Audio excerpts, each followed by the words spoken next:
có tớiឬមួយក៏ខ្ញុំច្រឡំកន្លែងហើយអ្នកម៉ាក់ហេតុអ្វីបានជាប៉ាមិនទាន់មកទៀត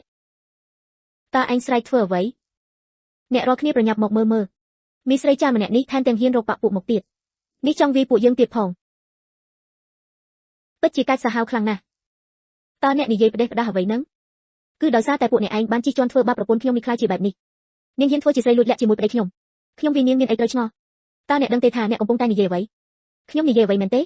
លោកប្រហែលជាប្រុសសាហាយរបស់មីស្រីចាស់ម្នាក់នេះហើយមើលទៅប្រកាសជុំស្មានាងយកលុយប្តីខ្ញុំមកចិញ្ចឹមអញហើយមើលទៅពិតជាថោកទាបមែនខ្ញុំប្រាប់លោកឲ្យដឹងទៅខ្ញុំគឺជានាងហ្វូយុនជាប្រពន្ធរៀបការពេញច្បាប់ចំណែកឯមីស្រីចាស់ម្នាក់នេះមិនត្រឹមតែមកសម្ដែងរកធំនៅចំពោះមុខខ្ញុំប៉ុណ្ណោះទេថែមទាំងបានវាយខ្ញុំទៀតផងខ្ញុំវាយនាងគឺជារឿងត្រឹមត្រូវបំផុតហើយអយុធធម៌ណាស់មិញនេះនាងក៏បានវាយចៅប្រុសរបស់ខ្ញុំដែរអ្នកទាំងអស់គ្នាបានឃើញច្បាស់ហើយមែនទេមីស្រីចាស់ម្នាក់នេះសូម្បីតែក្មេងក៏ហ៊ានវាយដែរវាយមីស្រីចាស់